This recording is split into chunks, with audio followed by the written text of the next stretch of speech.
Hi, everyone, and welcome to the next episode of We Built This White Lake. My name is Stephanie Ware, Director of Events and Membership with the White Lake Area Chamber and Visitors Bureau.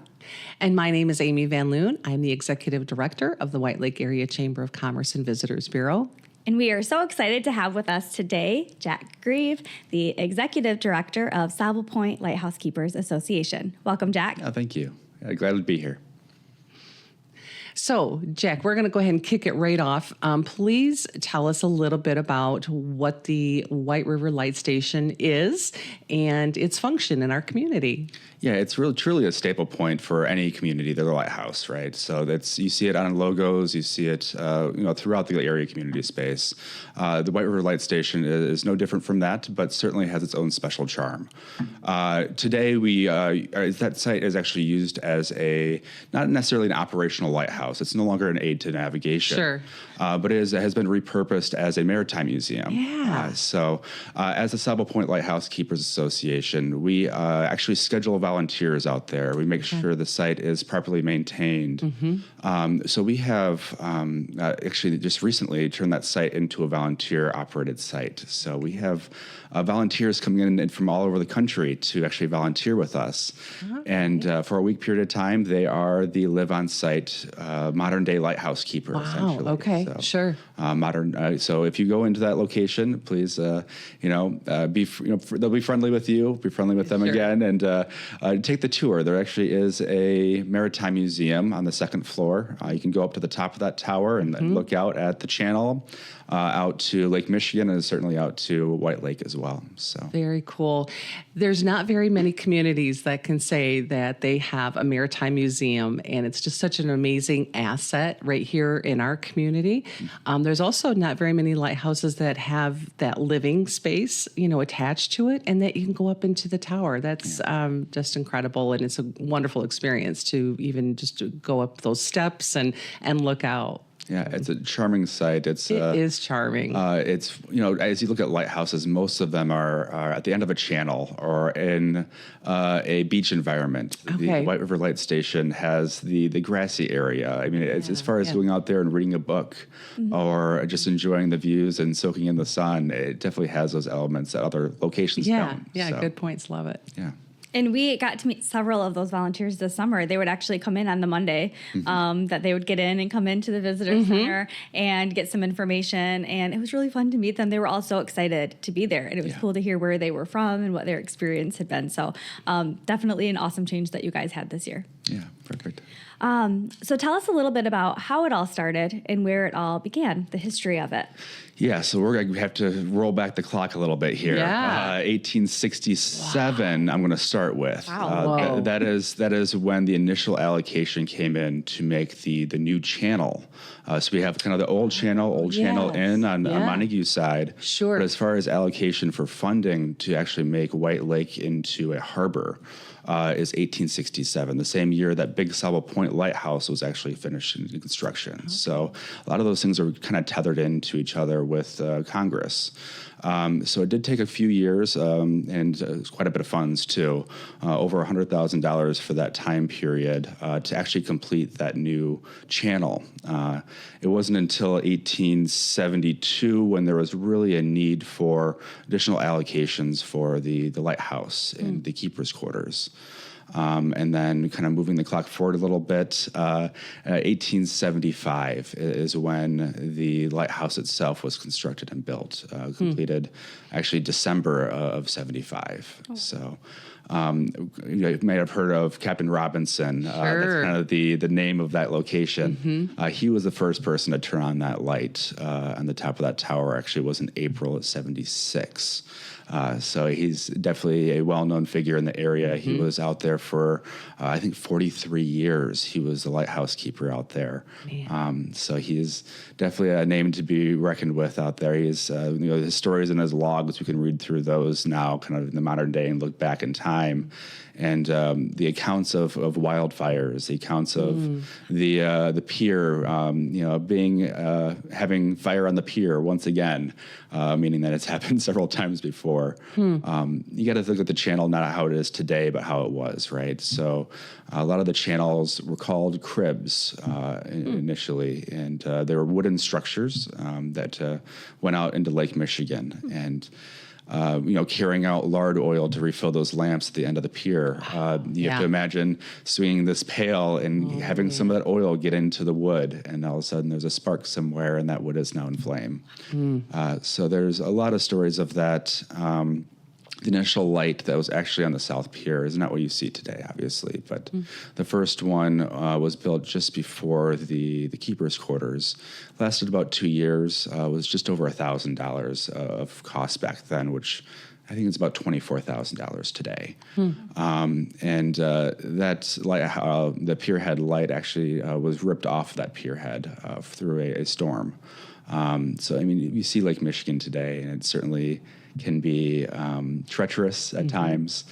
Certainly hasn't changed in that atmosphere. We see that today as well.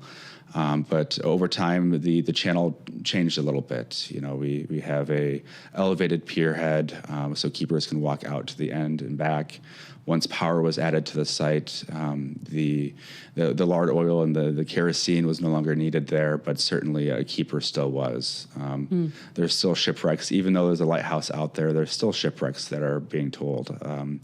In 1901, there was the state of Michigan that went down, a 65-foot vessel just outside of White Lake. So I believe that site's still seen by divers in the area as well. But certainly, going back to the lighthouse itself, it has a residence to it. Captain Robinson had his family there. Over a dozen kids, I believe, lived there. And every once in a while, his descendants, we come into contact with them, or they cross our path somewhere along the way. So, yeah, he definitely has descendants. Yeah, absolutely. There's not many keepers at this location. I think there was a total of 5 total keepers in White Lake. Another notable one, Mrs. Frances Johnson, excuse me. She was the last female lighthouse keeper in the state of Michigan, so very notable here in the White Lake area. So, there's definitely a lot of stories out there. I kind of want to revert back to, the lighthouses themselves mean something for everybody. Initially, they started to the aid of navigation to make sure mariners can get through the channel safely. But certainly there's the romanticized version of it. There is the mystery version, the ghost stories we hear. There is a lot of unique features that a lighthouse brings to a community space. And we hear it all year long, because even when the lighthouse is closed on the inside, people come and they want to drive out to the channel to see it. We're so proud of it. We always say we're so proud of our lighthouse. We had nothing to do with it, but we get the privilege of promoting it and sharing some of its rich history with people. And there is so much history. The Robinson name is huge out here because of Captain William Robinson. And Mouth Cemetery has the entire Robinson family, or a large portion of the Robinson family, including him, buried out there. And it's just, there's so much history preserved in our area from Captain William Robinson. So it's awesome. Yeah, it's phenomenal to be able to tell the story, and especially this coming year, as we talked about the date 1875. That means next year is 150th year. Yay! So 2025. Oh, that's awesome. Yeah. That's exciting. 150-year celebration. That is not very many structures in our community can say that either. Right. So looking at that 150 years, and as magical as the lighthouse is, what are some of the challenges that the lighthouse has experienced or is currently experiencing? Yeah, so, White Lake area is beautiful with trees. We have a just forest here, it seems like, and certainly power outages, things like that. There's 3 sump pumps in the lower level of that structure. So keeping power is very important out there. Not necessarily for the aided navigation anymore, as it's been decommissioned, but certainly for being in a habitable space. This past season, we did install a generator out on that site. So, we're overcoming some of those needs, those areas. In the future, I would love to have a document produced, which is called a historical structure report, and that details the site, the structure itself, how it's doing, what are some of the other buildings that have been on that property in the past. It leaves us an outline of what we can do in the future, what kind of paint color was available out there. I recently had a conversation with the past curator out there. And her name right now is Is it Karen? Karen. Thank Karen you, McDonald. Karen. Yes, I recently talked to her. She's out living in California. Now. She talked about her extensive research as well, finding out what the paint color was of those shutters.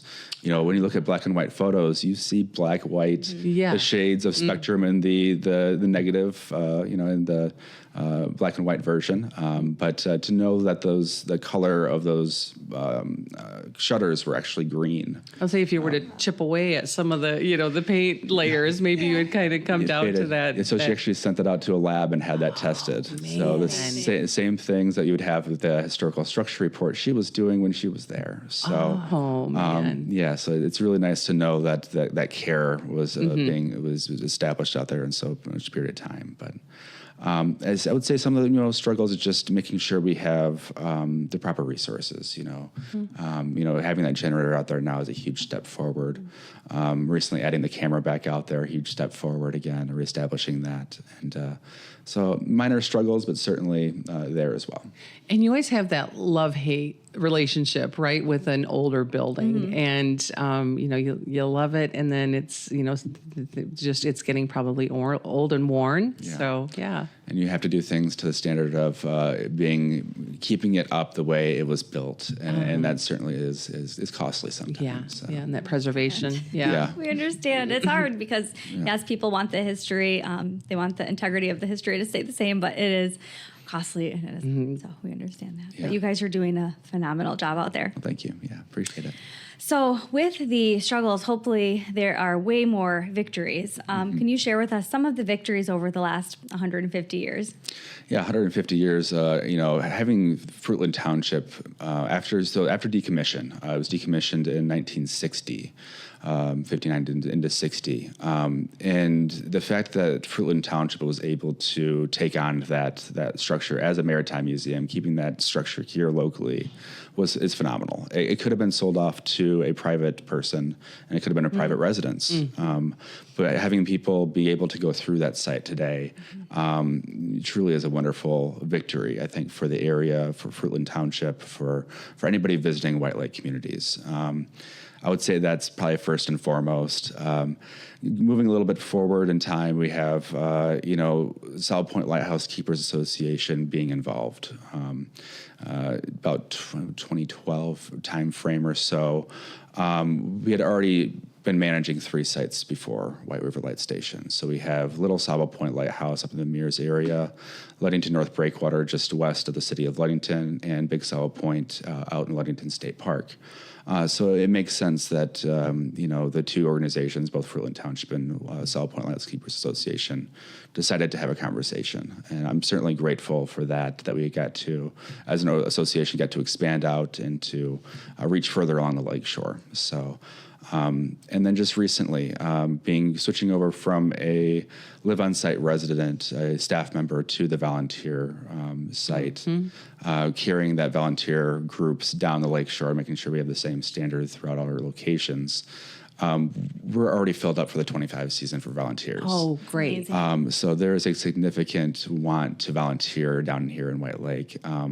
Even more so, the volunteers that are here locally. We have a number of people that will love going in there to be a day keeper. So we do still have the need for day keepers. Special events coming up here we'll need volunteers for. There is a lot of helping hands down here, and I would say that's another area what I'd like to applaud. So. You've touched on it a little bit, but share with our viewers how you feel the lighthouse has impacted our community the most. Yeah, I would say as the one of the staple symbols. I mean, there's certainly a number of them here, but I would say kind of it's a kind of a badge of honor. It truly is, to have, if you see the White River Light Station photo pop up on social media, you know where that's from. You have the passion for it. It can be anywhere local based here that it pops up on social media or coming in from across the country. There's a huge appreciation for lighthouses. In the state of Michigan, we have 129 lighthouses, the most in any other state in the country. In the United States, there's 779 lighthouses in the country. So the state of Michigan is a huge resources for those area lighthouses, and certainly West Shoreline here in Michigan has a condensed space of these structures. So to be part of that group and to be part of the bigger network, I think is a great way for the area community to tap into the bigger space. And we see that firsthand. We see those lighthouse seekers. We do have visitors that come to our community, our area, just to seek out that lighthouse. And, we had kind of joked at one time that we had written out instructions on how to get from, the chamber to the lighthouse, because it was so common for people to come in and say, how do I get to the lighthouse? So we just want to make that as easy as possible for our visitors to get out to that destination. I also heard at one time, and this might be a rumor, and maybe it's something I created in my own mind, that our lighthouse was among the top photogenic and most highly photographed lighthouse among the Great Lakes. It could very well be. Well, okay, it's in our world, right? There we go. It could very well be.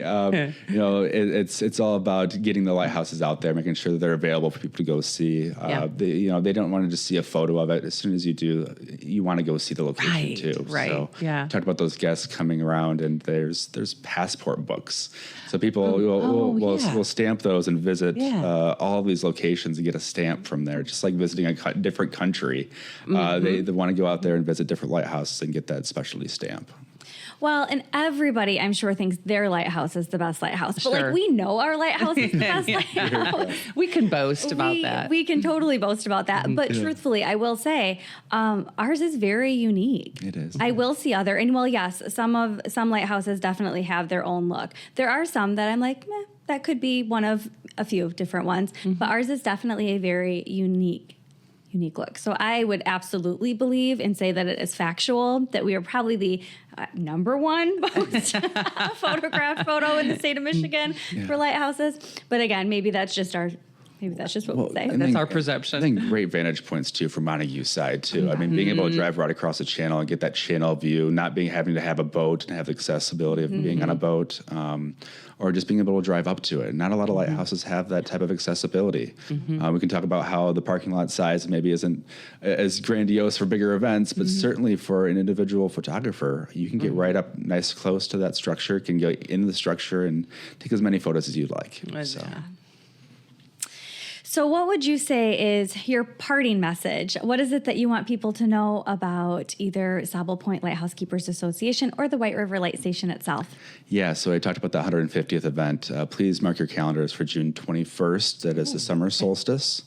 We are on the schedule for that for the celebration out there. More information will come out, but certainly mark your calendars now, June 21st, 2025. We're there. So excited for that. That's going to be huge. I'm so excited for you guys. Yeah, I think, it's a community support, community efforts. This is something to celebrate as a whole, a group of us, not just the Sauble Point Lighthouse Keepers Association. We're celebrating a structure that means something to this area, means everything to everything, but maybe strong, but certainly is a big component of it. So let's celebrate this structure together. It is huge. We, for going into our 2025 visitors guide, we thought ahead of time, probably 5-6 months ago, we knew that the cover of our guide for 25 had to be the lighthouse for the 150th. So we thought out very specifically someone to go and take that kind of banger shot of it. And so we're excited. It's a big deal. Yeah. Very good. Well, thank you so much for joining us. And thank you, everyone, for listening. This is our last podcast for the season. And so I will see you back in 2025. Thank you.